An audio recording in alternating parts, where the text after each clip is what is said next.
সুপ্রিয় দর্শক, স্বাগত জানাচ্ছি সম্পাদকীয়তে। আমি খান মোহাম্মদ রুমেল। আমাদের আজকের আলোচনার বিষয় ডাকসুর ভোট উৎসব। আর এ নিয়ে আলোচনার জন্য আমাদের স্টুডিওতে উপস্থিত আছেন বিএম লিপি আক্তার, ডাকসুর কমন রুম ও ক্যাফেটেরিয়া সম্পাদক প্রার্থী ছাত্রলীগ, এবং আছেন উম্মে হাবিবা বেনজির, ডাকসুর জিএস প্রার্থী ছাত্র ফেডারেশন। এবং আমরা আশা করছি অল্প কিছু সময়ের মধ্যে আমাদের সঙ্গে যোগ দেবে আনিসুর রহমান খন্দকার অনিক, জিএস প্রার্থী, তিনি ছাত্র দলের মনোনয়ন নির্বাচন করছেন। দর্শক, আপনারাও টেলিফোনে সরাসরি অংশ নিতে পারবেন, এজন্য টেলিভিশনের পর্দায় দেওয়া নম্বরে ফোন করতে হবে। এছাড়া ফেসবুক অথবা SMS এর মাধ্যমে আপনাদের মন্তব্য পাঠাতে পারেন। আলোচনা শুরুর আগে দেখে নেব এখনকার প্রধান শিরোনামগুলো। প্রায় 3 দশক পর ডাকসু নির্বাচনের ভোট সোমবার। সব প্রস্তুতি সম্পন্ন। ভোটের সময় বাড়ানোর দাবিতে বিভিন্ন সংগঠনের উপাচার্যের কার্যালয় ঘেরাও।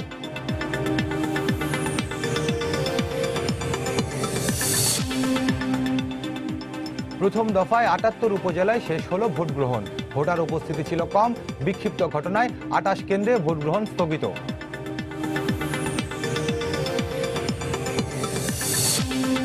বেগম জিয়া রাজি না হওয়ায় নেওয়া যায়নি বঙ্গবন্ধু মেডিকেলে, জানালো কারা কর্তৃপক্ষ। কারাগারে রাখা মানবাধিকার লঙ্ঘন। মন্তব্য ফখরুলের, বিভ্রান্ত না করার আহ্বান সরকারের। অস্বাস্থ্যকর পরিবেশে তৈরি হচ্ছে সস, আচার। বিক্রি হয় দেশি বিদেশি ব্র্যান্ডের নামে। হিমাগারে অভিযানে মিলল পচা মাছ ও মাংস।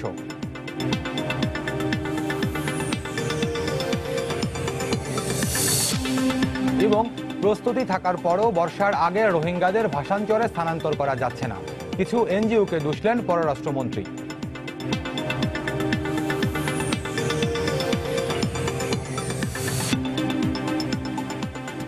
দর্শক, শিরোনাম দেখছিলেন, মূল আলোচনা যেতেছে। এর মধ্যে জেনেছেন আজকে আমাদের আলোচনার শিরোনাম ডাকসুর ভোট উৎসব। আপনারা জানেন যে প্রায় 3 দশক পর আগামীকালকে ডাকসুর ভোট গ্রহণ হতে যাচ্ছে। তো এরই মধ্যে আমরা যেটি দেখেছি যে ক্যাম্পাসে ক্রিয়াশীল যে ছাত্র সংগঠনগুলো আছে তারা সবাই মোটামুটি এই নির্বাচনে অংশগ্রহণ করছে। প্রচার প্রচারণাতে ক্যাম্পাস সরগরম ছিল গতকাল পর্যন্ত। গতকাল ছিল প্রচার প্রচারণার শেষ দিন। আজকেও প্রার্থীরা ক্যাম্পাসে ছিলেন, তারা ব্যস্ত ছিলেন। আর এছাড়া নির্বাচনকে কেন্দ্র করে অভিযোগ, পাল্টা অভিযোগ ইত্যাদিও রয়েছে। তো এইসব বিষয় নিয়ে আমরা আলোচনা করব। বিএম লিপি আক্তার, আপনাকে দিয়ে যে আলোচনা শুরু করি। আপনি ছাত্রলীগের মনোনয়নে আপনার কমন রুম এবং ক্যাফেটেরিয়া সম্পাদক পদে নির্বাচন করছেন। তো এই নির্বাচনে আমরা দেখেছি আপনারা ছাত্রদের কল্যাণে বিভিন্ন ধরনের প্রতিশ্রুতি দিয়েছেন। তো আপনি যদি নির্বাচিত হন, যে প্রতিশ্রুতিগুলো দিয়েছেন আপনারা, সেগুলো বাস্তবায়নে আপনি কতটা আশাবাদী? অবশ্যই আমি বাস্তবায়ন, আমি যেহেতু সময় 1 বছর সময় পাবো, অবশ্যই আমি চেষ্টা করব যে আমার যে প্রতিশ্রুতি, আমাদের যে অঙ্গীকার অনুযায়ী কাজ করা। আর সবচেয়ে বড় কথা হলো অঙ্গীকার বা প্রতিশ্রুতি বিষয় না, কমন রুম এবং ক্যাফেটেরিয়া সবচেয়ে বেশি ঘাটতি দেখা গেল। কমন রুম, আমাদের মেয়েদের কমন রুম আছে, ছেলেদের কমন রুম নাই। আর মেয়েদের যে কমন রুম আছে ওখানে অ্যাকোমোডেশনের প্রবলেম, সিসিটিভি নাই, পেপার সংকট, তারপর আপনার গেমস কর্নার নাই। তারপর যেই পরিবেশ, মানে ওয়াশরুমের যে পরিবেশটা আসলে ইউজলেস, খুবই খারাপ অবস্থা। আর সায়েন্স ফ্যাকাল্টি থেকে আমি যদি ক্যাফেটেরিয়ার কথা বলি, সায়েন্স ফ্যাকাল্টিতে কোনো ক্যাফেটেরিয়া নাই। আর বিজনেস ফ্যাকাল্টিতে ক্যাফেটেরিয়া আছে, ফুড কোর্ট, এবং খুব মানে হাই রেটের, যেটা আমার মতো মধ্যবিত্ত ফ্যামিলি বা যারা মধ্যবিত্ত ফ্যামিলি থেকে আসছে তাদের পক্ষে ওই প্রাইসের খাওয়া সম্ভব হচ্ছে না। আপনি কলা ভবনে যে সমাজবিজ্ঞান চত্বরের সামনে একটা ডিউ কফি হাট আছে, ওখানেও সেম তাদের যেই মূল্য দেওয়া আছে, ওখানে দেখা গেল রেস্টুরেন্টগুলোর সাথে পাল্লা দিয়ে তারা দাম দিচ্ছে। সেই ক্ষেত্রে কিন্তু ঢাকা বিশ্ববিদ্যালয়ের 80 থেকে 90% স্টুডেন্ট কিন্তু গ্রাম থেকে আসা, তাদের পক্ষে সেটা সম্ভব না। সেই ক্ষেত্রে আমি অবশ্যই এই দিকটা বেশি ফোকাস করব যে খাবারের মান ঠিক রেখে কিভাবে খাবার মানে সুলভ মূল্যে ভালো খাবার প্রোভাইড করা যায়। অবশ্যই ভর্তুকি বাড়ানোর মাধ্যমে এটা করা সম্ভব। আর সরকার, মাননীয় সরকার তো শিক্ষা বান্ধব সরকার, সেই ক্ষেত্রে আমাদের জন্য অনেক বাজেট আসে ভর্তুকির জন্য। কিন্তু সমস্যা যেটা, সেটা হলো যেহেতু আমাদের প্রতিনিধি নাই, ডাকসু এতদিন ছিল না, দীর্ঘ 28 বছর ডাকসু ছিল না, সেই ক্ষেত্রে আমি বলবো যে আমরা জাস্ট আমাদের অধিকারটা পাইনি। সেক্ষেত্রে আমি বিজয়ী হলে অবশ্যই এই কাজগুলা করব। আর ছেলেদের বিষয়টা যদি আসি, ছেলেদের কমন রুম নাই। ঢাকা বিশ্ববিদ্যালয় কমন রুম বলতেই বুঝে মেয়েদের কমন রুম, মানে ছেলেদের যে কমন রুম থাকতে পারে উন্নত কান্ট্রিগুলোতে, যে ছেলেদের কমন রুম থাকে যেটাকে গ্রিন রুম বা ফ্রেশ রুম বলা হয়, আমরা আসলে সেটাতে কিন্তু ইউজ টু না। আমরা ভাবি কমন রুম মানে মেয়েদের, বিষয়টা আমাদের এইভাবে চিন্তা চলতে না। কারণ ফার্স্ট ইয়ার থেকে এসে আমরা যেগুলো দেখি ভাবি কমন রুম মানে মেয়েদের বিষয়, ব্যাপারটা এরকম। সেই ক্ষেত্রে আমি মনে করি প্রত্যেকটা ফ্যাকাল্টি ওয়াইজ, ডিপার্টমেন্ট পসিবল না হলেও প্রত্যেকটা ফ্যাকাল্টি ওয়াইজ ছেলেদের জন্য কমন রুম করা দরকার। আর ঢাকা বিশ্ববিদ্যালয়ের সবচেয়ে ঘাটতির জায়গা রয়েছে এই ক্যাফেটেরিয়া, কমন রুম ও ক্যাফেটেরিয়ার জায়গায় সবচেয়ে কাজ করতে হবে, অনেক বেশি কাজ করতে হবে। সেই ক্ষেত্রে প্রতিশ্রুতি ফ্যাক্ট না, মানে শিক্ষার্থীদের কল্যাণে, এবং যেটা আমাদের দাবি, আমিও তো একজন শিক্ষার্থী, আমাদের যেটা দাবি এবং আমাদের যেই পাওয়ার জায়গাটা মানে আমরা না পাওয়া মানে আমাদের দরকার সেই জায়গাটা অবশ্যই ফুলফিলের জন্য আমি কাজ করব। জি, ধন্যবাদ আপনাকে। উম্মে হাবিবা বেনজির, আপনার কাছে আসতে চাই। আজকেও আপনাদের একটি কর্মসূচি ছিল, উপাচার্যের কার্যালয়ে আপনারা গিয়েছিলেন, শেষ পর্যন্ত আপনারা সেই স্মারকলিপিটি দিতে পেরেছেন, 7 দফা দাবি আপনারা জানিয়েছিলেন। তো নির্বাচনের ভোট গ্রহণের কয়েক ঘন্টা সময় আগে আপনাদের এই কর্মসূচিটি, যে দাবিগুলো আপনারা জানিয়ে এসেছেন উপাচার্যের কাছে, তো এই কয়েক ঘন্টা আগে মাত্র এই দাবিগুলো জানিয়ে সেগুলো আদায়ের ক্ষেত্রে আপনি কতটা বা আশাবাদী, বা এটা কতটাই বা বাস্তবসম্মত মাত্র কয়েক ঘন্টা আগে? হ্যাঁ, ধন্যবাদ। ঢাকা বিশ্ববিদ্যালয়ে 28 বছর পরে ডাকসু নির্বাচন হতে যাচ্ছে। এটা আমাদের জন্য, প্রত্যেকের জন্যই, প্রত্যেকটি ছাত্রের জন্যই খুবই আশাব্যঞ্জক। এবং আশাব্যঞ্জক এই কারণেই যে ছাত্ররা তাদের প্রতিনিধি নির্বাচন করতে যাচ্ছেন, তাদের প্রত্যক্ষ ভোটের মাধ্যমে এবং ভোটাধিকারের মাধ্যমে তারা প্রতিনিধি নির্বাচন করতে যাচ্ছেন, যেটা এত বছর ধরে ছিল না। তা আমি মনে করি ঢাকা বিশ্ববিদ্যালয়ের দুইটা অংশ থাকে। একটা হচ্ছে এখানকার শিক্ষক, কর্মচারী কিংবা অন্য যা কিছু সব, আর আরেকটা অংশ হচ্ছে এখানকার শিক্ষার্থীরা। এবং শিক্ষার্থীদের পরিমাণই যেহেতু সবচেয়ে বেশি, ফলে শিক্ষার্থীদের যেহেতু এতদিন ছাত্র প্রতিনিধি ছিল না, ফলে আমি মনে করি যে এখানে যা যা সিদ্ধান্ত হয়েছে সবগুলোই আসলে অগণতান্ত্রিক এবং কোনোটাতেই ছাত্রদের প্রতিনিধিত্ব নিশ্চিত হয়নি। তো সেই জায়গা থেকে নির্বাচন যেহেতু হতে যাচ্ছে, এটা আমাদের জন্য অত্যন্ত উদ্দীপনার জায়গায়, উৎসাহ জায়গায়। আমরা ঠিক সেই পরিমাণ উৎসাহ নিয়েও নির্বাচনের এটাকে ভোট উৎসব করতে চেয়েছি, কিংবা নির্বাচন আমরা দেখেছি যে প্রত্যেক প্রার্থীরই ব্যানার, লিফলেট, প্রত্যেকেই ব্যানার একজন আরেকজনকে দিচ্ছে। আমাদের প্রত্যেক দলেরই বন্ধুরা, আমরা তাদের যেমন লিফলেট দিচ্ছি, তারাও আমাদের লিফলেট দিচ্ছে। এটা যেমন একদিকে আছে, আবার অন্যদিকে শঙ্কার জায়গা, যেটা আপনি বললেন যে কেন আমরা 7 দফা দিয়ে আসছি ভিসি স্যারকে, সেই শঙ্কাটা হলো যে আগামীকালকে ভোট সকাল 8টা থেকে 2টা পর্যন্ত। আমরা শুরু থেকেই বলে এসেছি যে এই ভোটের সময়টা বাড়াতে হবে, কেননা 2টা পর্যন্ত যে সময়, এই সময় একজন ছাত্রকে 38টা ভোট দিতে হবে। ফলে হচ্ছে সেই ক্ষেত্রে এই সময় ক্ষেপণকে সুযোগ করে কেউ কেউ যদি কারচুপির সুযোগ করতে চায়, সেটা খুবই সম্ভব হবে। সেই আশঙ্কা আমাদের নিশ্চয়ই আছে, কেননা আমরা অতীতে আমাদের বিভিন্ন নির্বাচনগুলো দেখেছি। কিন্তু বিশ্ববিদ্যালয় প্রশাসন তো বলেছে যে 2টা পর্যন্ত যদি শিক্ষার্থীরা, ভোটাররা থাকে তাহলে ভোট নেবেন। আমি আসছি সেটা, কিন্তু আমরা তো দাবি জানিয়েছি সন্ধ্যা 6টা পর্যন্ত ভোট গ্রহণের, সেটা মানা হয়নি প্রথমত। দ্বিতীয়ত হচ্ছে ভোট কেন্দ্রগুলো হলের বাইরে আনার বিষয়ে আমরা বলেছিলাম শুরু থেকেই, ভোট কেন্দ্র হলের ভিতরেই হচ্ছে রীতিমতো। এবং আরেকটা যে 7 দফা দাবির কথা আপনি বললেন, দাবিগুলো যেটা ছিল যে ব্যালট বাক্স অস্বচ্ছ, যেটা আমাদেরকে খুবই শঙ্কিত করে, কেননা নানাভাবে আমরা শুনতে পাই বা শোনা যাচ্ছে যে এই ব্যালট বাক্সগুলো হয়তো বা ভরে রাখার ব্যবস্থা হবে কিংবা ভরে রাখবে। এই আশঙ্কাগুলো অমূলক না, কেননা আমরা ইতিমধ্যে পরিস্থিতিগুলো দেখেছি। আমরা একটি জাতীয় নির্বাচনের একটি দগদগে ঘা আমাদের রয়েছে, এই কারণে আমাদেরকে এগুলো শঙ্কিত করে। এবং আমরা বলছি, আপনি আরেকটি গুরুত্বপূর্ণ বিষয়, আমাদের গণমাধ্যমের বন্ধুদেরকে সেখানে তাদের উপরে বাধা প্রদান করা হচ্ছে। আমরা বলেছি যে তাদেরকে শুধুমাত্র পোলিং যে বুথটি, সেই বুথটি ছাড়া তাদেরকে পোলিং সেন্টারে যেতে দিতে হবে এবং ওখান থেকে সব লাইভ করতে হবে। সেটাও করা হয়নি। আমরা দেখেছি সম্প্রচার নিষিদ্ধ করা হয়েছে এবং এক একটি টেলিভিশন থেকে 4টি ইউনিট মাত্র চাওয়া হয়েছে। ফলে এই ক্ষেত্রে আশঙ্কা হচ্ছে, আপনি যখন আমি সুফিয়া কামালে আমাদের গণমাধ্যম বন্ধুরা থাকবেন, তখন ঠিক কুয়েত মিত্রি হলে কি হবে, এটা মানে এই সময়ের মধ্যে আসলে যা হওয়ার তা হতে পারে, যেটা আমাদের শঙ্কা। এই শঙ্কাগুলোকে নিয়েই আমরা ভিসি স্যারকে আমাদের স্মারকলিপি দিয়েছি। কেন আমরা কয়েক ঘন্টা আগে দিয়েছি? আমরা এতদিন আমরা আমাদের নির্বাচনী প্রচারণায়ও সবসময় এগুলো বলে এসেছি। এটা শুধুমাত্র যে আজকে দিয়েছি এরকম না, অনেক আগে থেকেই আমাদের এই কথাগুলো চলছে প্রশাসনের সাথে। আমরা বলছি আজকে আমরা সব প্রার্থীরা, ভিপিজিএস, এজিএস থেকে শুরু করে আমাদের যত প্রার্থীরা আছে, সব প্রার্থীরা মিলে আমরা গিয়েছি, স্যারকে বলে এসেছি। তো তিনি তো আমাদের কথাগুলো আমলে নেননি, কিন্তু আমলে না নিলেও এটা আমাদের জন্য লজ্জাজনক হবে যদি ঢাকা বিশ্ববিদ্যালয় ডাকসুর মতো একটি গুরুত্বপূর্ণ নির্বাচন, এবং সারা দেশের মানুষের দৃষ্টি আসলে এই নির্বাচনের দিকে এখন, এবং হচ্ছে শুধু সারা দেশ না, বিশ্ববিদ্যালয়গুলো, কলেজগুলো যেগুলো ছাত্র সংসদ নির্বাচন হবে সামনে, সব প্রত্যেকেই আসলে এই নির্বাচনের দিকে তাকিয়ে আছে। তো এরকম একটি কলঙ্কজনক নির্বাচন যেন না হয়, সেই দায়, এরকম একটি কলঙ্কজনক নির্বাচন হলে এটার দায় আমাদের প্রত্যেকেই বহন করতে হবে, প্রশাসন থেকে শুরু করে শিক্ষার্থীদেরকে। সেই আশঙ্কা সেটা যেন না হয়, এই জায়গা থেকে আমরা ভিসি স্যারকে স্মারকলিপি দিয়েছি। কেননা ভিসি স্যার হচ্ছেন ডাকসুর সভাপতি, তিনি আসলে একটি স্বায়ত্তশাসিত প্রতিষ্ঠানের তিনি উপাচার্য, ফলে তার এখতিয়ার রয়েছে অনেক সিদ্ধান্ত নেওয়ার। সেই জায়গা থেকে আমরা তার কাছে স্মারকলিপিটি দিয়েছি। ডাকসুর সভাপতি হিসেবে ভিসি স্যার চাইলেই কি মাত্র কয়েক ঘন্টা আগে যে দাবিগুলো আপনারা জানেন সেগুলো পূরণ করা সম্ভব ওনার পক্ষে? সম্ভব। দেখেন, এখন হচ্ছে যেহেতু নির্বাচনের একটি কমিটি রয়েছে, রিটার্নিং অফিসাররা রয়েছে, হলের প্রভোস্টরা এই কমিটিতে থাকেন, ফলে আমরা মনে করি যে যেই সংখ্যা কথাগুলো আমরা বলেছি, আমরা আমাদের দাবিগুলো দিয়ে এসেছি এবং আলটিমেটলি কি হতে যাচ্ছে সেটাও আমরা বুঝতে পারছি।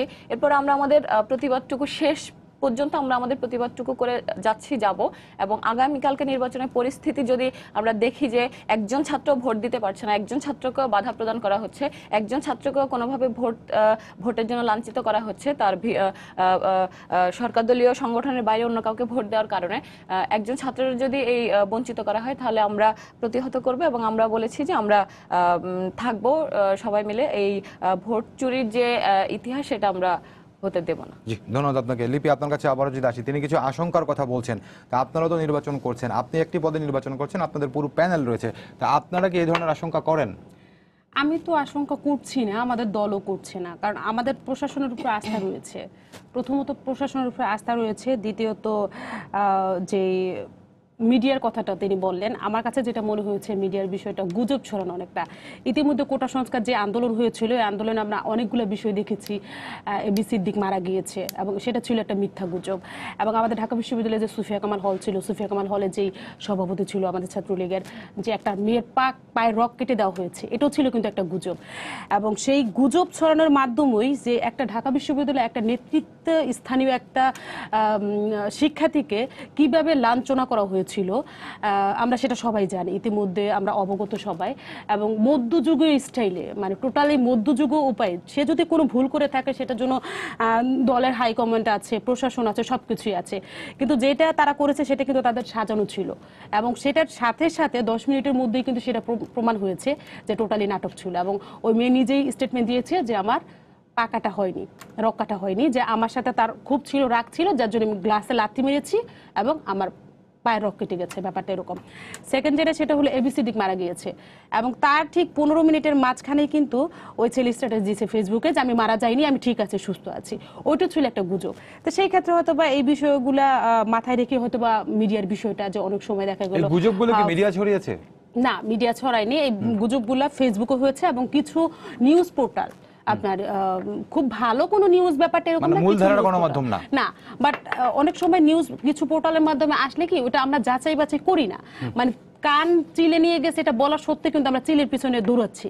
আমাদের কান আমাদের সাথে আছে কিনা এই বিষয়টা কিন্তু আমরা মানে সবসময় নোটিস করি না, এটা একটা ফ্যাক্ট। তো সেই ক্ষেত্রে ওই বিষয়টা নিয়ে, আর ঢাকা বিশ্ববিদ্যালয় হলো সবচেয়ে মেধাবী এবং বাংলাদেশের সবচেয়ে হাই কমান্ড একটা জায়গা, এবং ঢাকা বিশ্ববিদ্যালয়ের উপরে পুরো বাংলাদেশের নজর, এবং ডাকসু নিয়ে সবাই ভাবছে।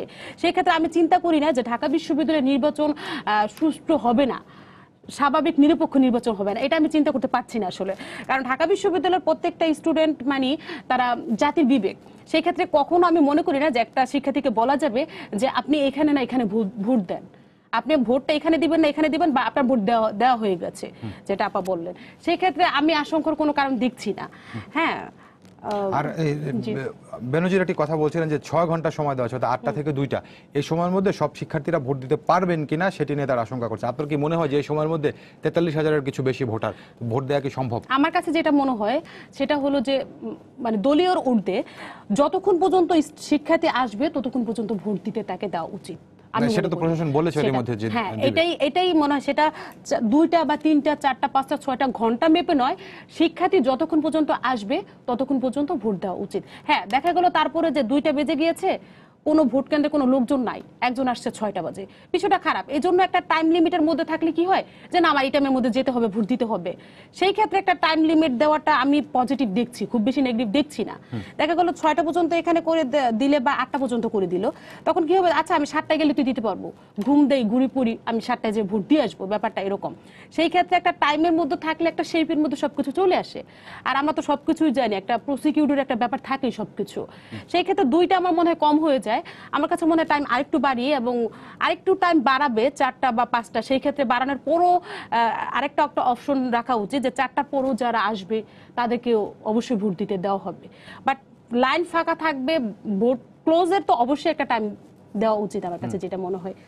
জি, আর জি, অন্য ধন্যবাদ আপনাকে। আবার আসি বেনজির, আপনি এর আগে যেটি বলছিলেন যে জাতীয় নির্বাচনের কথা বলছিলেন, যে জাতীয় নির্বাচন বা অন্যান্য নির্বাচন, সেখানে আমরা দেখি বিভিন্ন শ্রেণী পেশার মানুষ সেখানে ভোট দেন, বিভিন্ন সামাজিকভাবে বিভিন্ন অবস্থানের মানুষ, শিক্ষা দীক্ষা বিভিন্ন ধরনের অবস্থানের মানুষ। কিন্তু এখানে আগামীকালকে যে ডাকসু নির্বাচনটি হতে যাচ্ছে, যারা ভোট দেবেন তারা সবাই হচ্ছে ঢাকা বিশ্ববিদ্যালয়ের শিক্ষার্থী। আমরা যদি বলি যে একই ক্লাসের মানুষ তারা সবাই, এবং বাংলাদেশের সবচেয়ে মেধাবী শিক্ষার্থী যারা, তারা ঢাকা বিশ্ববিদ্যালয়ে পড়ে। তো তাদের ভোটটা জোর করে কেড়ে নেওয়া কিংবা তাদেরকে অন্য কোথাও ভোট দিতে প্রভাবিত করা, সেটা কি সম্ভব হবে? আচ্ছা, হ্যাঁ, মানে এখন সবাই তো এখানে- সচেতন। হ্যাঁ, ঢাকা বিশ্ববিদ্যালয়ে প্রত্যেকেই তার নিজস্ব মেধা এবং যোগ্যতার বিনিময়ে ভর্তি হয়। এখানে আমরা তো শিক্ষার্থী মানে ভোটের যা কিছু ক্যালকুলেশন কিংবা যা কিছু হিসাব নিকাশ বা কারচুপিরও যে বিষয়, এগুলো আসলে এই হিসাব নিকাশগুলো বদলে যেতে পারে শিক্ষার্থীদের যদি সরব উপস্থিত থাকে এবং শিক্ষার্থীরা যদি দলে দলে ভোট কেন্দ্রে আসেন, তার নিজস্ব প্রার্থীর পছন্দের প্রার্থীকে ভোট দেন।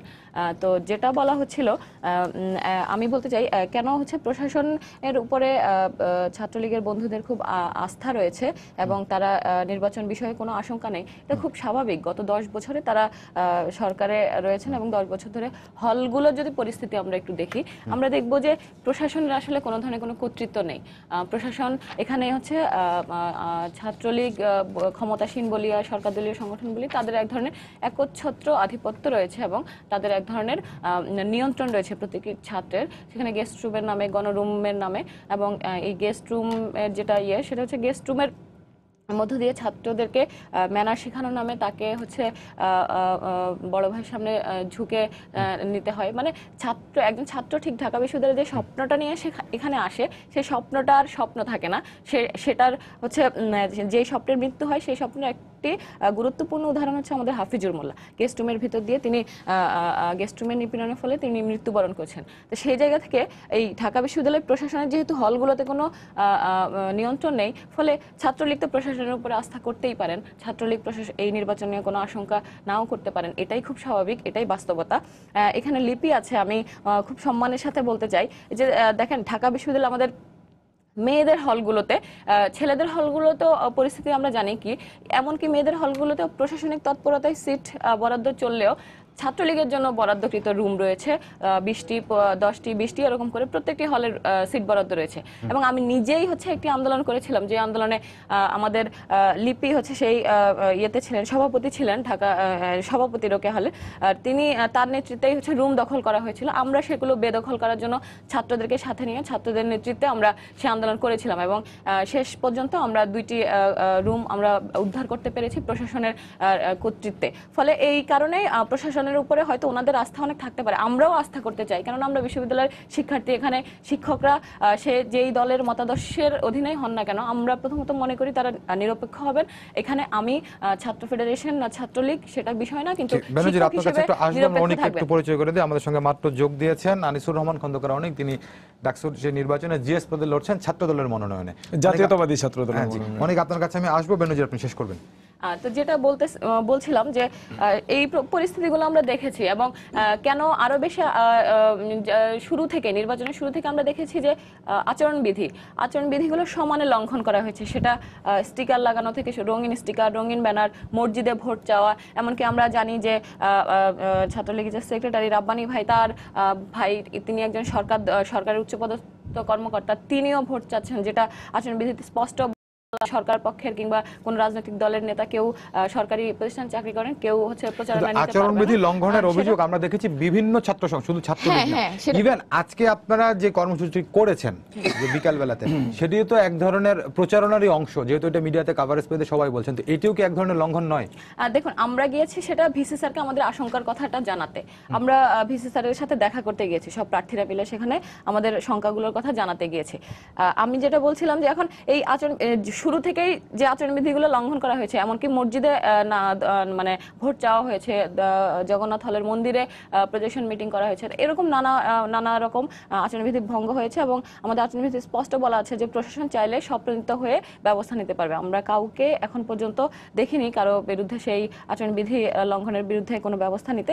এবং সব মিলিয়েই হচ্ছে নির্বাচনের পরিস্থিতি, যার কারণে আমাদের আশঙ্কা আছে এবং আমরাও আস্থাশীল হতে চাই। কিন্তু এই পরিস্থিতিগুলো, এই আয়োজনগুলো দেখে দেখে আমাদেরকে আবার শঙ্কিত হতে হয়। জি, ধন্যবাদ আপনাকে। অনেক আপনার কাছে আসি, সেটা হচ্ছে আর মাত্র কয়েক ঘন্টা সময় বাকি, আগামীকাল সকাল 8টা থেকে ভোট গ্রহণ অনুষ্ঠিত হতে যাচ্ছে। তো আপনারা নির্বাচন করছেন, আপনি কিরকম একটি নির্বাচন হতে যাচ্ছে বলে আপনি প্রত্যাশা করেন? একটি নির্বাচন হতে যাচ্ছে ঢাকা বিশ্ববিদ্যালয়ের ডাকসু নির্বাচন। এটি আসলে অনেক গুরুত্বপূর্ণ একটি নির্বাচন। শুধুমাত্র ঢাকা বিশ্ববিদ্যালয়ের মধ্যে সীমাবদ্ধ থেকেছে ডাকসু, ইতিহাস তা বলে না।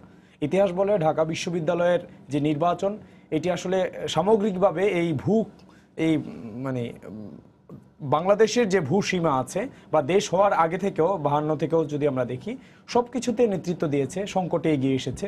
সেই জায়গা থেকে এখনো পর্যন্ত আমরা যতটুকু দেখছি, আমাদের কাছে মনে হচ্ছে ঢাকা বিশ্ববিদ্যালয়ের যে ইতিহাস, ঐতিহ্য, গৌরব এবং সংগ্রামের ইতিহাস, সেই জায়গা থেকে এটিকে কলঙ্কিত করার একটি অপপ্রয়াস চলছে বিভিন্নভাবে। কিরকম? দেখুন, আপনারা জানেন যে ডাকসু নির্বাচনে কখনো আচরণ বিধি ছিল না, এখন বিধি আসছে। আমরা যেহেতু প্রশাসন নিয়ে এসেছে, আমরা আন্তরিকতার সাথে যদি দেখি বিষয়টি, তাহলে আমরা সাধুবাদ জানাবো। কিন্তু প্রথম থেকেই যখন আচরণ বিধি লঙ্ঘন হচ্ছে এবং প্রশাসন বারবার তাদের দেউলিয়াত্বের বহিঃপ্রকাশ ঘটিয়ে এর বিরুদ্ধে কোনো পদক্ষেপ না নিচ্ছে, সে জায়গা থেকে অন্যান্যরা আচরণ বিধি ভঙ্গ করবে। তো এটা হচ্ছে যে যদি সবাই ভঙ্গ করেছে, আমি বলেছি, আমি যদি শেষ করি তাহলে আর একটু মানে ক্লিয়ার হবে। সেটা হচ্ছে, আপনি যদি কাউকে অন্যায় করতে উৎসাহিত করেন বা অন্যায়ের যদি শাস্তি না দেন, অন্যরা করবে। ক্লিয়ার এটা। ছাত্র সংগঠনগুলো, আপনারা নিশ্চয়ই জানেন যে ছাত্র সংগঠনগুলো আদর্শের রাজনীতির চর্চা করে। সেই জায়গা থেকে আদর্শিক জায়গায় যখন আঘাত আসে বা একটি সংগঠন যখন অনেক বেশি ফেসিলিটিস পেয়ে যায়, তখন অন্য সংগঠনগুলোর গায়ে লাগাটাই স্বাভাবিক। তা আপনারা দেখছেন নির্বাচনের প্রথম থেকেই রঙিন পোস্টার, স্টিকার লাগানো। কোন সংগঠন বেশি ফ্যাসিলিটিস পেয়েছে? এটা তো একদম দৃশ্যমান, বাংলাদেশ ছাত্রলীগ। আচ্ছা, তাই মনে করছেন আপনি? আপনি কি তাই মনে করেন লিপি? আচ্ছা, প্রথমত আমি বলি, অ্যাকচুয়ালি আমরা জানি আপা এবং ভাইরা প্রত্যেকটা হলে পূর্ণাঙ্গ প্যানেল দিতে পারেনি। হ্যাঁ, অ্যাকচুয়ালি তাদের যে কর্মী সংকট, এটাকে এড়ানোর জন্যই জাস্ট আমাদেরকে ছাত্রলীগের উপরে জাস্ট দায়ভারটা দেওয়া হয়, প্রশাসনকে দায়ভারটা দেওয়া হয়। আমি এটা বলবো, প্রশাসনের এগেনস্টে বললে আমার কিছু বলার নাই, বাট যখন ছাত্রলীগের এগেনস্টে তারা কোনো কথা বলবে, সেখানে অবশ্যই আমার এখানে অনেক কিছু বলার আছে। প্রথমত, আমাদের কোনো ছাত্রলীগের রুম নাই।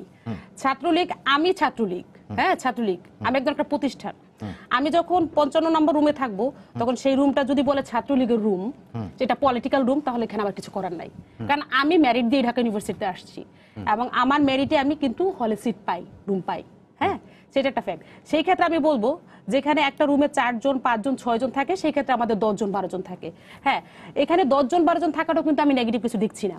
কারণ একটা ছাত্র বা ছাত্রী গণরুমে যে ব্যাপারটা, গণরুম আর আমি একসাথেই বলি তাহলে ছাত্র রুমের কথাটা, একটা ছাত্রছাত্রী 80% স্টুডেন্ট যেহেতু গ্রাম থেকে আসে এবং মধ্যবিত্ত, নিম্ন মধ্যবিত্ত পরিবার থেকে আসে, সেই ক্ষেত্রে সে মেসে থাকতে পারে না প্রথমত। দ্বিতীয়ত, এটার পর আপা কি বলবে সেটার অ্যান্সার আমি জানি। প্রথমত, তারা মেসে থাকতে পারে না, কারণ মেসে থাকলে ক্লাসে আসতে তাদের মানে যেই যাতায়াত খরচ অনেক বেশি।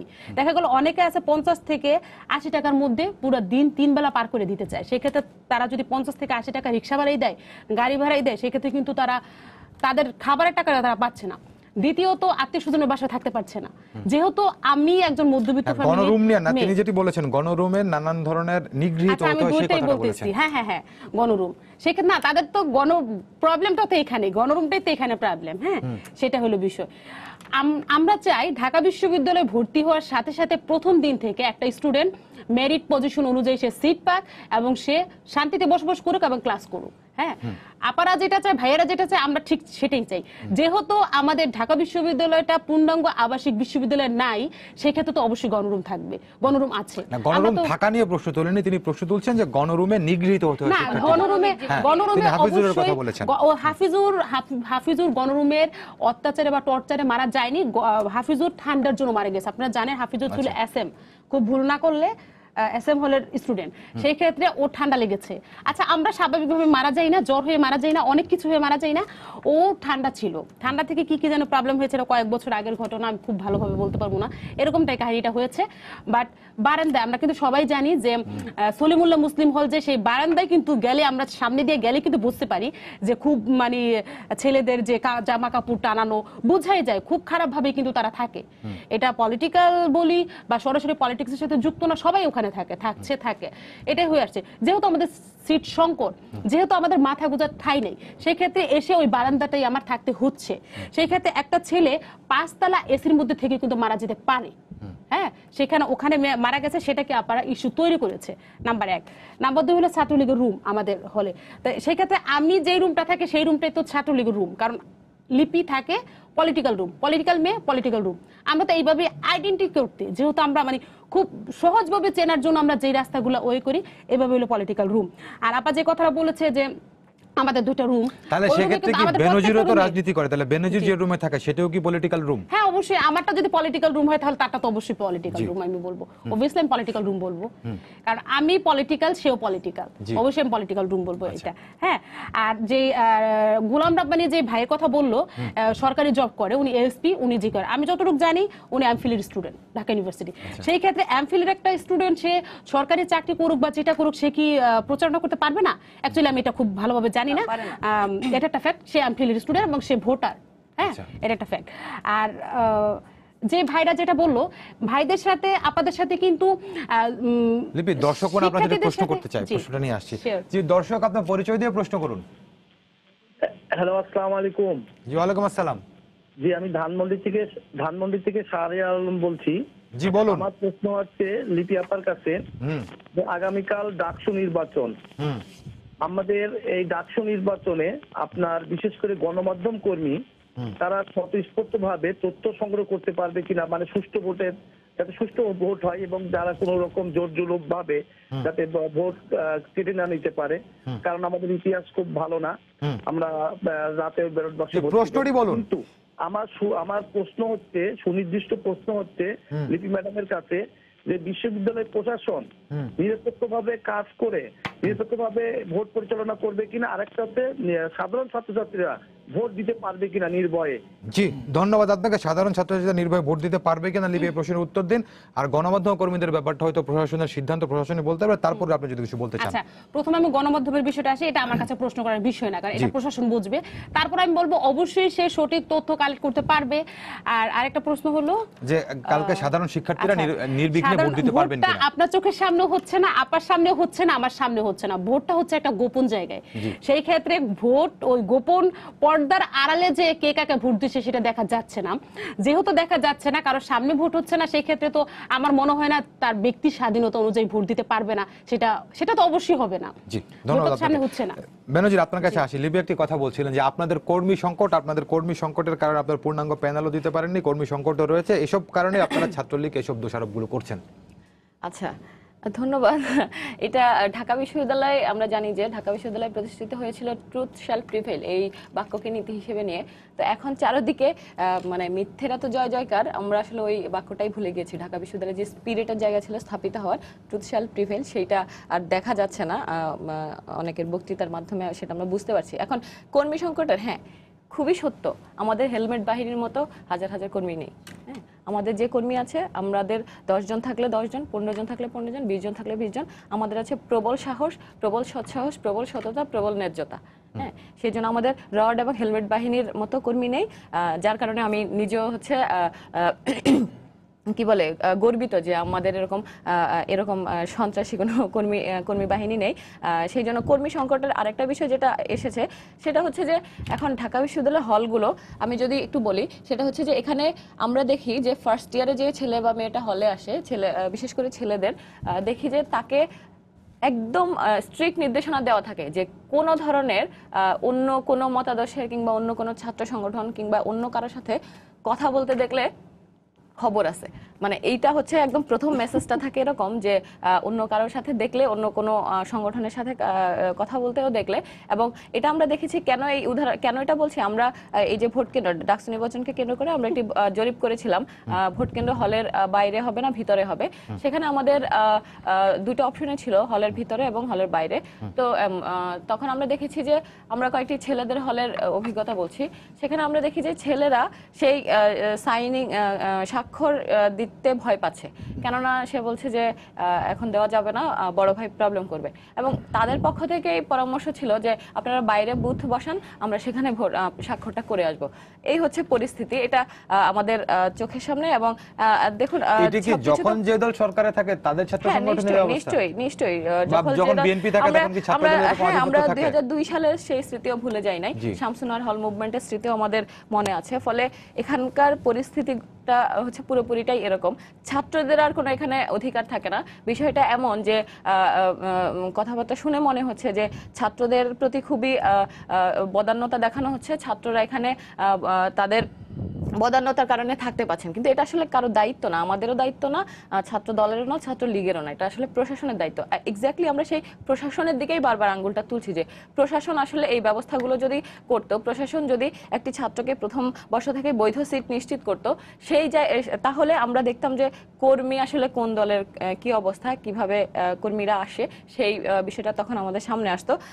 ফলে কর্মী নিয়ে যে এই কথাটা বলা হচ্ছে এটা খুবই অযৌক্তিক এবং অমূলক মনে হয়েছে আমার কাছে।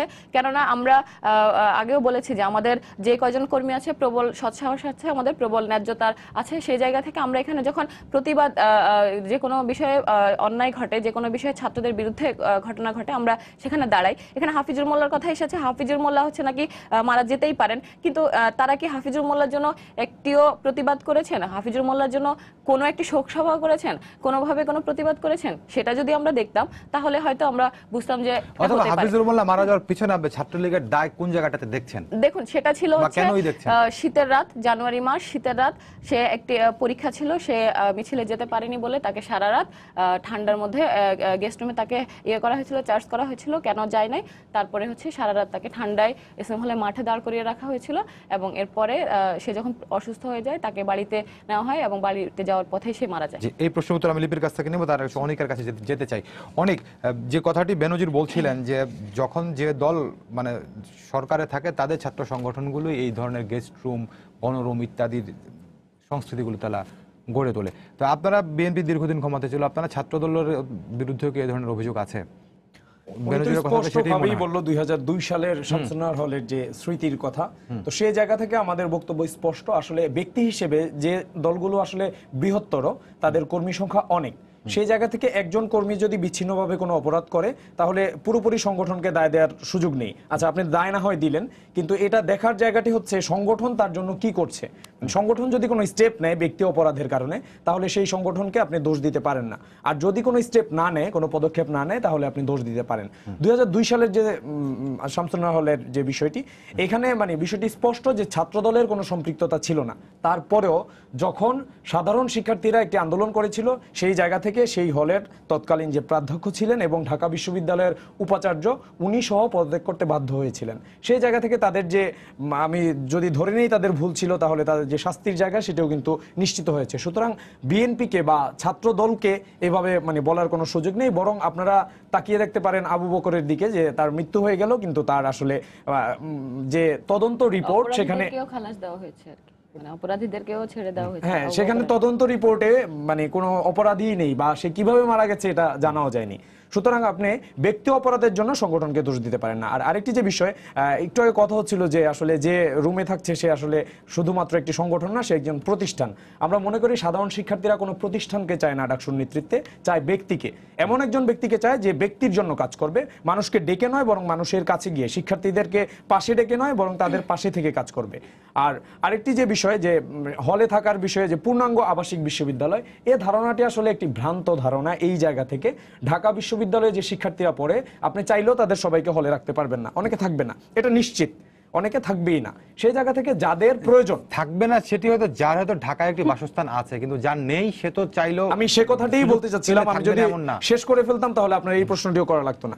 এই জায়গা থেকে হচ্ছে যাদের প্রয়োজন, সেই প্রয়োজনের যে জায়গাটি, সেই জায়গাটি যদি বিশ্ববিদ্যালয় কর্তৃপক্ষ পূরণ করে তাহলেই হয়ে যাবে। এখন প্রশ্ন হচ্ছে যে ছাত্র সংগঠন এভাবেই শিক্ষার্থীদের জন্য কাজ করবে, এর জন্য ডাকসুর নেতৃত্বে এসেই কাজ করতে হবে, বিষয়টা এরকম না। ছাত্র সংগঠনের কাজ কি? শিক্ষার্থীদের অধিকার নিয়ে কাজ করা। তাহলে যারা 10 বছর যাবৎ ক্ষমতায় থেকে এই ধরনের সংকটগুলো নিরসন না করার বদলে নতুন নতুন সংকট তৈরি করেছে, তারা ডাকসুর নেতৃত্বে আসবে আবার সংকট নিরসন করবে, এই বিষয়টি আসলে নিতান্তই হাস্যকর বলে মনে হয়। অন্যান্যরা তাই মনে করবে। আর যে শঙ্কার রাজনীতি, শঙ্কার যে একটি ক্যাম্পাস, ভীতিযুক্ত যে একটি ক্যাম্পাস, একটু আগে একজন প্রশ্নকর্তা বলল যে তারা কি আসলে ভোট দিতে পারবে, এই শঙ্কা থেকে ঢাকা বিশ্ববিদ্যালয় যদি না বাঁচে তাহলে বাংলাদেশের মানুষ ঢাকা বিশ্ববিদ্যালয়ে বর্তমান যারা পড়ছে তাদের কাউকে ক্ষমা করবে না। প্রশ্ন আসতে পারে, ভাই আপনি ডাকসু নির্বাচন বাংলাদেশ নিয়ে কেন কথা বলছেন? আমরা জানি ডাকসুর ইতিহাস এরকম, ডাকসুর ঐতিহ্য এরকম, এবং গৌরবের জায়গাটি হচ্ছে এটি যে ডাকসু এই দেশের সংকটে সবসময় এগিয়ে এসেছে, নেতৃত্ব দিয়েছে, রক্ষা করেছে। জি, একটা ফোন আছে, ফোনটা নিয়ে আপনার কাছে আসবো অনেক। জি দর্শক, আপনার পরিচয় দিয়ে প্রশ্ন করুন। আসসালামু আলাইকুম। জি ওয়ালাইকুম আসসালাম। আমি কামরুজ্জামান লাবলু, নাটোরের লালপুর থেকে বলছি। জি বলুন। আমার প্রশ্নটা তিনজন আলোচকের কাছে। জি। যারা ডাকসুতে নির্বাচিত প্রতিনিধি হবেন, তারা কি সারা বাংলাদেশের ছাত্রদের অধিকার আদায়ের জন্য সারা বাংলাদেশের ছাত্রদের জন্য নেতৃত্ব দিবেন কিনা? জি ধন্যবাদ আপনাকে। এই প্রশ্নের উত্তর আমি তিনজনের কাছ থেকে নেওয়ার চেষ্টা করবো। তার আগে অনেক একটা বিষয় আপনার কাছে জানতে চাই। আপনি বলছিলেন যে গত 10 বছর ধরে যে দলটি ক্ষমতা আছে তাদের ছাত্র সংগঠন ক্যাম্পাসে এক ধরনের আধিপত্য বিস্তার করেছে। তো আপনাদের দল, মানে আপনারা যে মূল দলের যে ছাত্র সংগঠন, আপনারা সেই বিএনপি যখন ক্ষমতায় ছিল তখন ছাত্র দল ছাত্রদের কল্যাণের জন্য কি করেছে, সাধারণ শিক্ষার্থীদের কল্যাণের জন্য? সাধারণ শিক্ষার্থীদের যত অধিকার আছে, অধিকার আদায়ের যে সংগ্রাম ছিল সব জায়গায় 1990 সালের পর থেকে, 1990 সালে যে ডাকসু নির্বাচন, এর আগে থেকেও ছিল, ডাকসু নির্বাচনে জয়লাভ হওয়ার পর থেকে যে চলমান প্রক্রিয়া, সেই প্রক্রিয়ায় ছাত্রদল সাধারণ শিক্ষার্থীদের একটি গণতান্ত্রিক আন্দোলনে ছিল না বা অধিকারের আদায়ে ছিল না, এরকম প্রমাণ দেখাতে পারবেন? জি ধন্যবাদ আপনাকে। তারাও সেটা মনে করেন সেটা জানতে চাই। অনেক যে দাবিটি করেছেন সেটা আপনি মনে করেন কিনা, আর নিশ্চয়ই আপনি অনেকগুলো প্রশ্নের উত্তর দিবেন। আচ্ছা, সংক্ষেপ করবেন। প্রথমত আমি বলবো, তিনি বলেছেন যে কোনো প্রতিষ্ঠানকে ডাকসুর প্রতিনিধি হিসাবে কেউ চায় না, সাধারণ শিক্ষার্থী এমন কাউকে চায় যে সাধারণ শিক্ষার্থীর পাশে কাজ করবে। ভাইয়ের সাথে একমত আমি। প্রতিষ্ঠান, আপনি ডাকসুর প্রতিনিধি হলে, আমি ডাকসুর প্রতিনিধি হলে, আমি নিজে একজন মানুষ থেকে প্রতিষ্ঠান হয়ে যাব এমনিতেই 11 তারিখের পরে। যে ডাকসুর প্রতিনিধি হবে সে অটো প্রতিষ্ঠান হয়ে যাবে, এখানে বলতে হবে না। সেকেন্ড কথা, আমি মনে করি কোনো ছাত্র সংগঠনের প্রতিনিধি মানি ছাত্রদের পারপাস সার্ভ করা, কোনো গভর্নমেন্টের পারপাস সার্ভ করা না। আমি এটা স্পষ্টভাবে এটা বুঝি। সেই ক্ষেত্রে ঢাকা বিশ্ববিদ্যালয়ের কেন্দ্রীয় ছাত্র সংসদের যেই প্রতিনিধি হবে অবশ্যই ছাত্রদের অধিকার আদায়ের জন্য কাজ করবেন। সেটা আমি হলেও করব, আপনি হলেও করবেন, যে হয় সেই করা উচিত বলে আমি মনে করি। আচ্ছা, সেকেন্ড এটা হলো আচ্ছা গণরুম। হ্যাঁ, ভাই বলছে যে ঢাকা বিশ্ববিদ্যালয়ে যে পূর্ণাঙ্গ আবাসিক বিশ্ববিদ্যালয় না বা আবাসিক সমস্যা, সেটা সে মানছে না। ব্যাপারটা এরকম যে সবাই থাকতে পারবে না। ঠিক আছে, ঢাকার মধ্যে সবাই তো থাকবে না। আচ্ছা, সেটা হলো তাও কত পার্সেন্ট? 10 থেকে 15% সর্বোচ্চ থাকবে না, যাদের ফ্যামিলি ঢাকায় সেটেল, ওয়েল সেটেল। এবং পূর্ণাঙ্গ যদি আবাসিক বিশ্ববিদ্যালয় হতো ঢাকা বিশ্ববিদ্যালয়, তাহলে ফার্স্ট ইয়ার একটা স্টুডেন্টের কখনোই গণরুমে আসতে হতো না, গণরুমে সে উঠতো না। এবং তারা যেই ব্লেমটা আমাদেরকে দিচ্ছে, মানে পাওয়ার পার্টিকে যে ব্লেমটা দিচ্ছে যে টর্চার, অত্যাচার, এগুলো হতো না। তারা এগুলো হয় না গেস্ট রুমে, কিন্তু তারা যে টর্চারটা মিথ্যা প্রমাণ করতে পারে, অবভিয়াসলি মিথ্যা। তারা তো গণরুমেই আসতো না। তাহলে তো সে প্রথম দিন থেকে, বিশ্ববিদ্যালয়ের প্রথম দিন থেকে সে তার মেরিট দিয়ে সে সিটে উঠে যেত। তাহলে তার গণরুমে আসতে হচ্ছে না। মেরিট অনুযায়ী কি সিট বরাদ্দ হয় ঢাকা বিশ্ববিদ্যালয়ে? পূর্ণাঙ্গ আবাসিক বিশ্ববিদ্যালয়, হ্যাঁ মেরিট অনুযায়ী অবশ্যই হয়, কিন্তু পূর্ণাঙ্গ আবাসিক বিশ্ববিদ্যালয় হলে ফার্স্ট ইয়ার থেকে মেরিট অনুযায়ী আরো ভালো বন্টনটা হতো। আর দর্শক যে প্রশ্নটি করেছে, প্রশ্ন উত্তর যদি আপনারা যারা ডাকসু নির্বাচন করছেন, আপনারা নির্বাচিত হলে সারা দেশের ছাত্ররা যারা আছেন বা অন্যান্য ছাত্র সংসদ নির্বাচন ইত্যাদি ক্ষেত্রে আপনারা কোনো ভূমিকা রাখবেন কিনা? অবশ্যই আমার মনে হয় যে ঢাকা বিশ্ববিদ্যালয়কে বাংলাদেশের যতগুলো বিশ্ববিদ্যালয় আছে, কলেজগুলো আছে, সবাই অনুসরণ করে। সেই ক্ষেত্রে কিভাবে ভালো করা যায় তার অবশ্যই যোগাযোগ করবে, বা আমাদের জায়গা থেকে আমরা কিভাবে আরো ভালোভাবে নেতৃত্ব বাছাই করে আনা যায় সেটা অবশ্যই আমরা করব, আমি এটা মনে করি।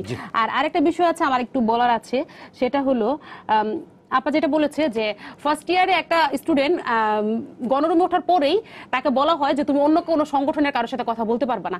তারপরেও তো কেউ না কেউ আপনাদের সাথে করছে। এবং 40% স্টুডেন্ট, 35 থেকে 40% স্টুডেন্ট যারা অনাবাসিক, যদি মনে প্রাণে কোনো আদর্শকে ধারণ করে থাকে সে তো বাসা থেকেও রাজনীতি করতে পারে।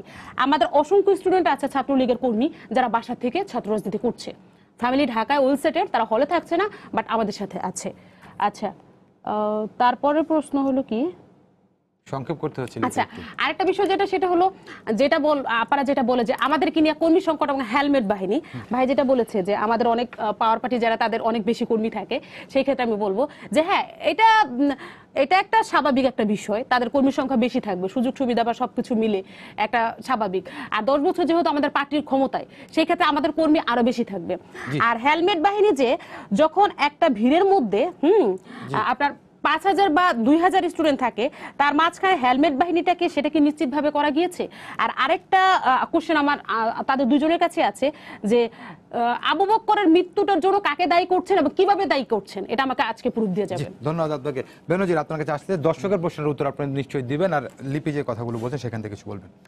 হ্যাঁ, দর্শকের যে প্রশ্নের উত্তর সেটা হচ্ছে ডাকসুর যে আমরা দেখি ইতিহাস বা অতীত যে ঐতিহ্যগুলো, আমরা দেখেছি যে ডাকসু এখানে বিভিন্ন রকমের গুরুত্বপূর্ণ আন্দোলনগুলোর সাথে ছিল। সেটা হচ্ছে 52 থেকে শুরু করে 69, এমনকি আমাদের এখানে প্রথম যে জাতীয় পতাকা উত্তোলন কলাভবনের সামনে, এটাও ডাকসুর নেতৃত্বদের মধ্য দিয়ে হয়েছে। তো ফলে ডাকসুর যদি আমরা নির্বাচিত প্রতিনিধিরা থাকি, সে বিভিন্ন দলের হতে পারে, বিভিন্ন মতের হতে পারে, বিভিন্ন সংগঠন হতে পারে, কিন্তু যদি ছাত্রদের ভোটে নির্বাচিত প্রতিনিধি হয়, আমি মনে করি আমাদের যেহেতু 1 বছর আমাদের মেয়াদকাল আমাদের এই ডাকসুর, ফলে যেহেতু ছাত্ররা আমাদেরকে ভোট দিয়ে নির্বাচিত করবে, ফলে ছাত্রদের কাছে জবাবদিহিতা করার সম্পূর্ণ ইখতিয়ার আমাদের থাকবে। এবং ছাত্রদেরকে সাথে নিয়ে আগেই যেটা বলেছিলাম যে এখানে যা কিছু ঘটে শিক্ষার্থীরা যদি সাথে থাকে, তাহলে প্রশাসনের সাথে চেক অ্যান্ড ব্যালেন্স কিংবা জবাবদিহিতার জায়গাটা তৈরি হয়। হ্যাঁ, 1 বছরে হয়তো আমরা সবগুলো যেই ইশতিহার বা যেই ওয়াদাগুলো আমরা করেছি, সেগুলো হয়তো 1 বছরে সবই পূরণ করা সম্ভব নয়, কিন্তু 1 বছরে আমরা যেটা করতে পারি যে ছাত্রদেরকে সাথে নিয়ে আমরা প্রশাসনের সাথে আমাদের যেই দেন দরবার করা, যা প্রশাসনের সাথে কথা বলা, সেই চাপ প্রয়োগে আমরা বাধ্য করতে পারবো মনে করি। আর যেটা লিপির কথা যদি কোনো উত্তর দিতে চান আপনি, তাহলে দেন, আমার সময় খুব বেশি নেই। লিপি যা বলেছে, লিপির কথা থেকে কোনো উত্তর আপনার কাছে? এবিসিডি মানে আবু বকরের কথা লিপি আবু বকর হচ্ছে 2010 সালে ছাত্রলীগের 2 গ্রুপের সংঘর্ষে, এবং সেটা হচ্ছে এফ রহমান হলের ছাত্র, তাকে মারা হয়েছিল এবং লিপি বলছে যে ছাত্রলীগ, সেটি কোনোভাবে প্রমাণিত কিনা? এখন হচ্ছে মানে দুয়ে তো 4 হয়, এটা সব সময় প্রমাণ করা কিছু থাকে না, মানে কমন সেন্স, মানে কিছু জিনিস কমন সেন্স দিয়ে বুঝতে হয়। আমি নিশ্চিত যে ঢাকা বিশ্ববিদ্যালয়ের ছাত্ররা খুবই কমন সেন্স সম্পূর্ণ, তারা জানেন গেস্ট রুমে কি হয়, তারা জানেন গণরুমে কি হয়, তারা জানেন বিশ্ববিদ্যালয়ে কাদের নেতৃত্বে থাকে, তারা জানেন বিশ্ববিদ্যালয়ে হেলমেট কারা ইউজ করে, কারা হচ্ছে স্ট্যাম্প রড নিয়ে আসে। প্রত্যেকটা জিনিসই আসলে এগুলো সব জিনিস হচ্ছে প্রমাণ করে দিতে হয় এরকম না, কিছু জিনিস ছাত্ররা এগুলো খুব ভালো জানেন। এবং ছাত্ররা নিশ্চয়ই, আমি মনে করি যে আগামীকালকে যদি একটি সুষ্ঠু নির্বাচন হয়, আগামীকালকে যদি একটি ভালো ছাত্রদের অংশগ্রহণের নির্বাচন হয়, ছাত্ররা আমি নিশ্চিত যে তাদের সেই জবাব ব্যালটের মাধ্যমে দিবে।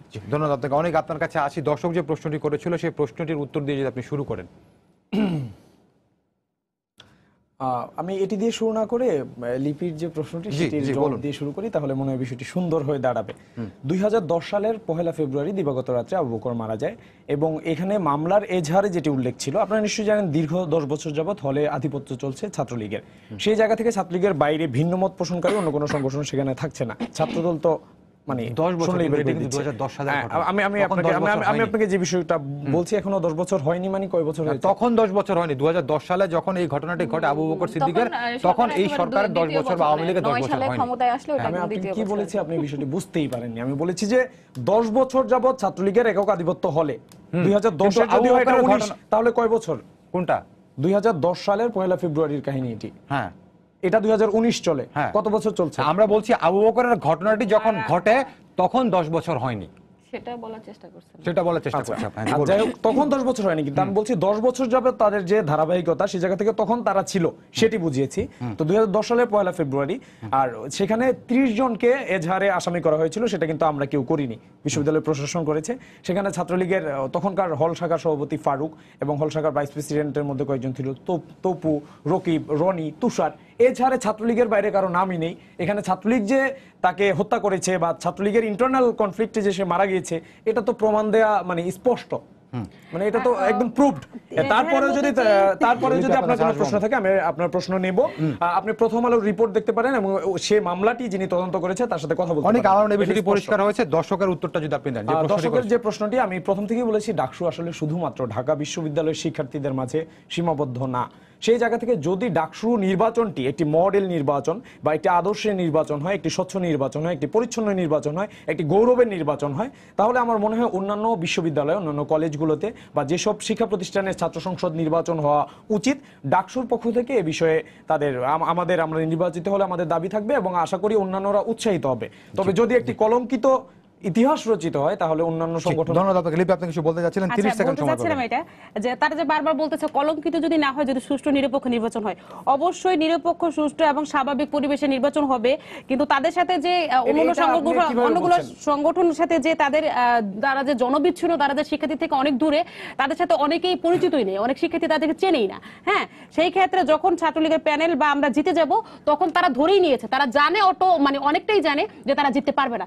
সেই জায়গা থেকে তারা অ্যাকচুয়ালি আমাদেরকে মানে একটা দায়বদ্ধ জায়গায় জি, ফেলে ধন্যবাদ দিচ্ছে। আপনাকে। এটাই হলো বেনজির, fact। একেবারে শেষ লিপির 30 সাথে একটু সেকেন্ড আপনি connect করে বলবেন আমি যে just 10 সেকেন্ড বলি। প্রচার আমাকে অনেকে প্রচারণাটি বলছে- উৎসবমুখর পরিবেশে চলেছে, কালকে সেই উৎসবমুখর পরিবেশে নির্বাচনটি শেষ হবে, ভোট গ্রহণ হবে, সেই প্রত্যাশা দিয়ে শেষ করতে চাই। আপনি 30 সেকেন্ড সময় পাবেন। নিশ্চয়ই প্রচারণা আমরা যেটা বলেছি যে এই উৎসব মুখরতা যেন শুধুমাত্র 11 তারিখকে কেন্দ্র করে না থাকে, কিংবা এটা যেন শুধুমাত্র দেখানো গণতন্ত্র না হয়, দেখানো চর্চা না হয়, যেখানে সব সংগঠন স্পেস পাচ্ছে সমানভাবে। এটা যেন আমরা তো বরঞ্চ শঙ্কা করছি যে কালকে 11 তারিখ রাতেই আসলে বিরোধী প্রার্থীদের উপরে হামলা কিংবা আঘাত হয় কিনা। এর আগে আমরা দেখেছি স্বতন্ত্র প্রার্থীদেরকে বিভিন্নভাবে হুমকি দিয়ে তাদেরকে হচ্ছে প্রত্যাহার করানোর জন্য বলা হয়েছিল। ফলে সব মিলিয়ে আশা এবং শঙ্কা দুটোই রয়েছে। আমি মনে করি আশা আমরা সেটা বাস্তবায়িত হবে যদি আমাদের ছাত্ররা ধন্যবাদ। শিক্ষার্থীরা ভোট বিএম দিতে লিপি আসে। আক্তার, উম্মে হাবিবা বেনজির, আনিসুর রহমান অনিক, আমরা তিনজনকে অসংখ্য ধন্যবাদ।